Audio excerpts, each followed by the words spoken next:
We're going to preview more of Cowboys Eagles. Before we do, let's play spoiler this season and play annoying team that you don't want to have to face even though they're better than you. Let's troll our host of Eagles Now, also Chase Sr. Spam FCS in the comment section of today's show. Whoever does it the most gets a free raffle entry in for Sunday's giveaway.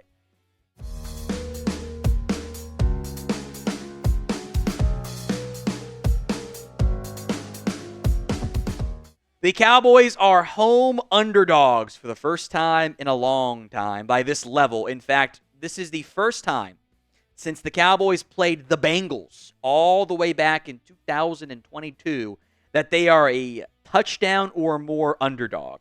Not coincidentally, that is also the last time the Cowboys had to have a first start from a quarterback not named Dak. It was the first one following Dak's Bucks injury game where Rush beat the Bengals. So I'm saying there's a chance, but you are very banged up as well. Doesn't sound like good things are coming for DaRon Bland in terms of being able to play in this particular matchup. I would expect Trevon Diggs to be good to go. Tyler Guyton's been banged up, but he's played previously, or actually didn't play despite being full, so that one is kind of low-key worth monitoring, but I feel like not playing the young guys is a mistake if they're healthy. Eric Kendricks, Nick Vigil should be fine. They've battled through that previous week. CeeDee Lamb is trending towards playing. He's kind of fought through it. I'll give him credit there. Hopefully it doesn't get worse. Zack Martin's shoulder's a real red flag for me. You should have Micah Parsons back. You're not going to have Dak Prescott, obviously. Wanye Thomas has a concussion, so barring a surprise there, probably a no-go given the typical timeline to return from your concussion. Eagles-wise, seems like Devonta Smith, who did not practice Wednesday, is going to be good to go. We are from this on our Thursday live show, so if things change, check the comments in the description. We'll update you guys with the actual injury designations. Nolan Smith battling a groin injury. He's also been a big disappointment in Philadelphia, is what it is. Backup linebacker has a concussion, been Ben Van Sumeren. A.J. Brown should be fine. Dallas Goedert, Darius Slay both returned to practice this week too, so two different trends there. One team seemingly more healthy, the better team already. One team is not. Let's talk matchups to watch in this one. Number one, and we're going defense heavy on these matchups, by the way. You're tackling against the Eagles playmakers. A.J. Brown, a physical wide receiver. Devonta Smith, the skinny, slim reaper who somehow always makes big plays. Love watching him. Saquon Barkley, the most explosive back in the NFL. The Dallas Cowboys are tied for 8th with the most among NFL teams with the most missed tackles. Do you know what's noteworthy about that list, though? Do you know what stands out among the top 10 NFL teams that have missed the most tackles? 9 of those top 10 teams have played 9 games. The only NFL team in the top 10 missed tackles with only 8 games played are the Dallas Cowboys. Now, it's not the highest rate still. Shout out the handful of teams that have done a little bit more. Raiders, Falcons, etc. That's not an accident. You suck at tackling. You've gotten worse this year. And that's a real issue. And if you're letting Saquon Barkley make you miss and break tackles, man, he's going to want to go for 150 with ease. So what is your honest confidence level in the Cowboys beating the Eagles? Let me know in the comments of today's show, the pinned comment, actually, of today's video.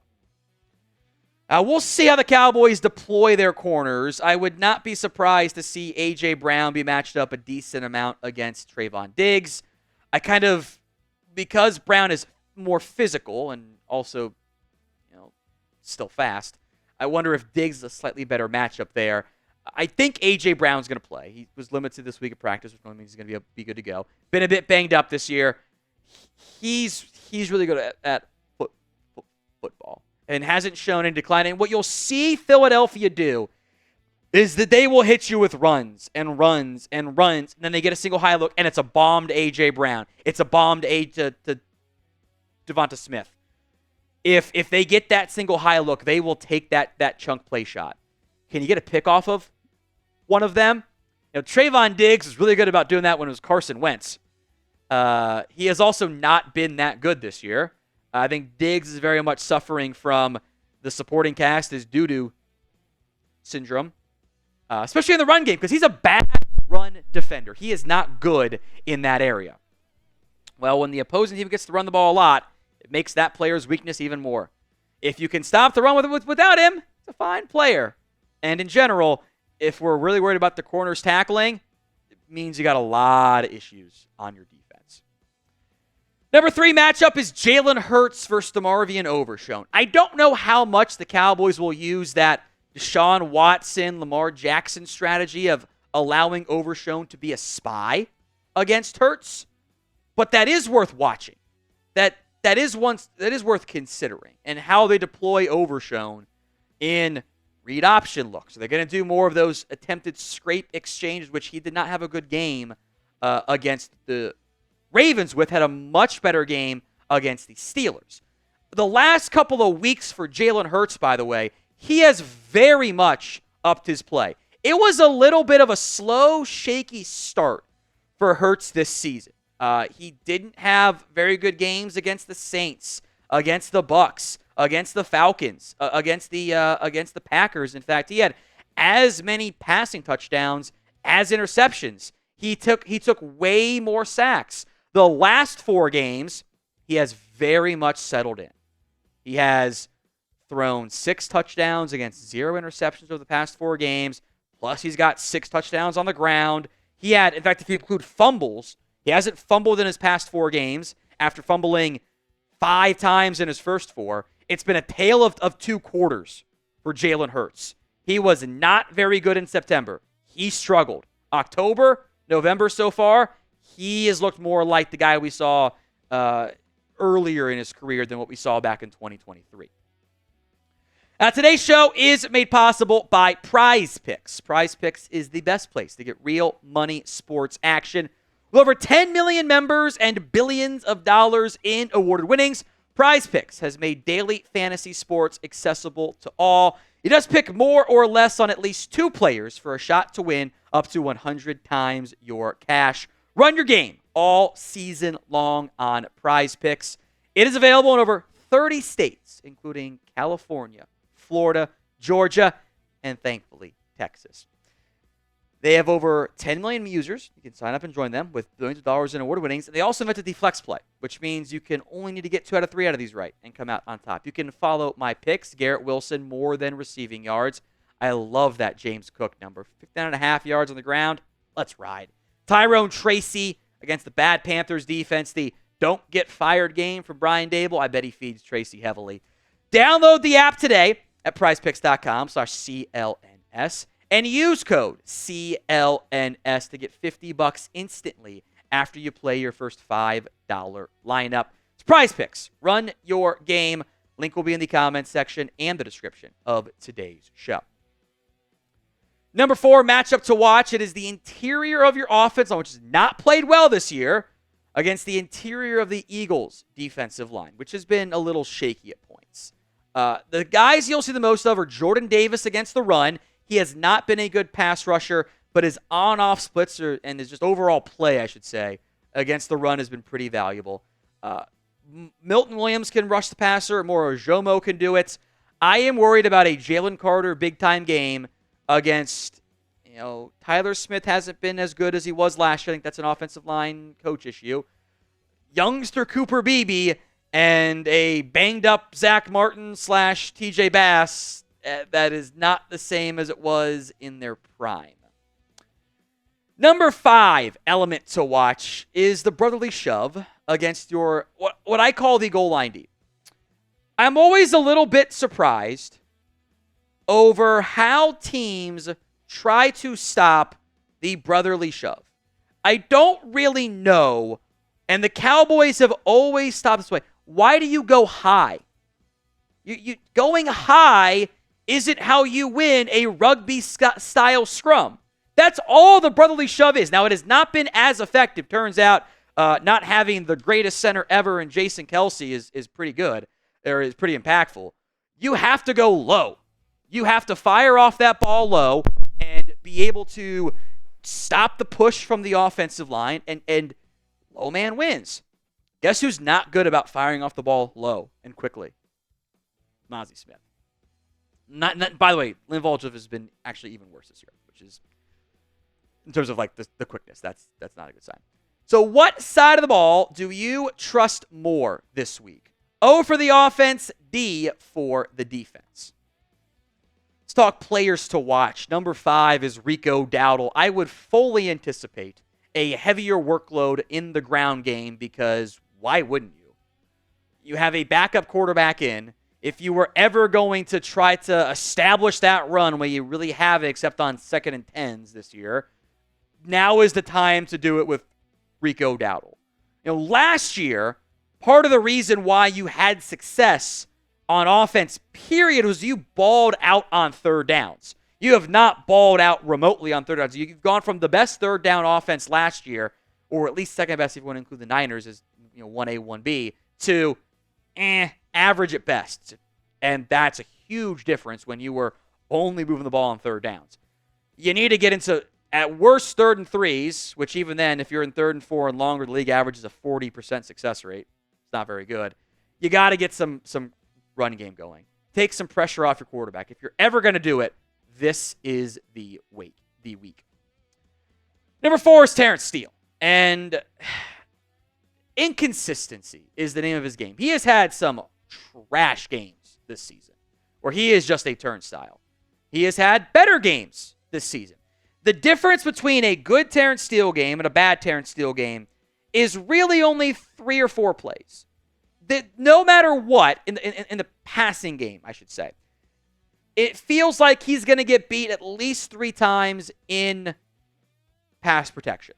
And that's not great. It's okay if you're doing a great run blocking job. He's done a pretty solid job this year, actually.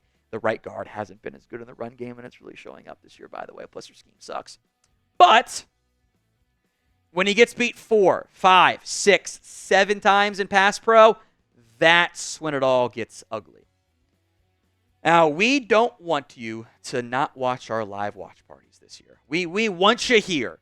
We will be here. You can come join us, and we can complain and pour one out together. Hit that sub button to join our Cowboys Eagles watch party. It'd be nice to be able to poke fun at Philadelphia for beating them this year, since they really normally only have success when the backup quarterback's in anyway. YouTube.com/CowboysTV. Go to CeeDee Lamb. If I were Mike McCarthy and I'm trying to save my job, I am going to find a way to get CeeDee Lamb double-digit touches because I have to feed him. Now, he's got the AC joint shoulder sprain. I think he'll be okay, whatever. Pain tolerance is going to be a thing. He battled through it last week. I didn't love that. I'm going to give him 15 targets and maybe some reverses, which is a reckless amount, but who the hell else am I going to throw that football to? Jalen Tolbert is who he is. He's a number 3. I don't know if Mingo's going to be active, and if he does, he might not play that much. So that leaves more Jalen Brooks, Kevontae Turpin, Ryan Flournoy. I feed Lamb. Don't overcomplicate it. Get your best guy the ball in creative ways. I am challenging Mike McCarthy to do what he hasn't done consistently when his best quarterback was in the game. And that is be creative and find ways to get the ball to your best players. As a coaching staff, you need to elevate your play calling and your designs in a way you have not done so yet. Number 2 is Micah Parsons, and seems like he'll be back. If I were Mike Zimmer, and again, I am no coach, but I do have eyeballs. This goes for CeeDee Lamb, the same conversation. I look at Philadelphia's offense line and go, okay, they've got this guy named Lane Johnson at right tackle, and that is one of the best right tackles in NFL history. I think it's him and Big Willie Anderson from the Bengals years ago. Their left tackle is Fred Johnson. I am going to put Micah Parsons over Fred Johnson on almost every single snap. Because I could try the Mekhi Becton stuff a little bit, but Fred Johnson's not very good. run game or passing game, I am putting Micah Parsons over the Eagles' left tackle every single snap. I don't need to be creative and try to get different matchups and move them all around. I can just try to get the best matchup with the left tackle. I don't have to do a bunch of disguise. I can still do stunts and other things, but I'm putting him over Fred Johnson and saying, go win. That's how you have to do it. So does Micah Parsons get a sack this week? Y for yes, N for no. You probably knew what number one was going to be. It's Cooper Rush and Trey Lance. Look, the expectations are lower, as they should be. So the anger if the quarterback doesn't play well will also be lower because Rush did a fine job when we got to see him start, especially against the Vikings in 2020 and the 4 starts in 2022. He wasn't bad. He did his job. Now, the Cowboys won those games because the defense allowed less than 17 points per game. The offense still has not scored more than 3 touchdowns in any game Cooper Rush has started. That makes me worried when your current defense is terrible right now. I get those 20, or not, it wasn't 2020 for Rush. That was Dalton I'm thinking of. I'm getting those Andy Dalton 2020 Cowboys vibes where he was the backup and you were also injured and it all kind of fell apart. I would like to see Trey Lance some too. I don't trust him throwing the ball in the red zone, but I do trust him running it. I feel like if Lance doesn't ever throw or doesn't ever run or doesn't play, I don't really know what you're doing out there. I feel like he can give you a little bit more of a spark in terms of athletic ability than Cooper Rush can, so why not try some stuff? Now, unfortunately, that means you have to throw the Trey Lance fake run pass play in there. It's probably the first one that they're going to call once they put that package in. I don't disagree. You have to do it at some point. Hopefully it isn't a negative play in the end. So I think you'll see both Lance and Rush. Hopefully they can show some good stuff, especially showing some good stuff out of Trey Lance.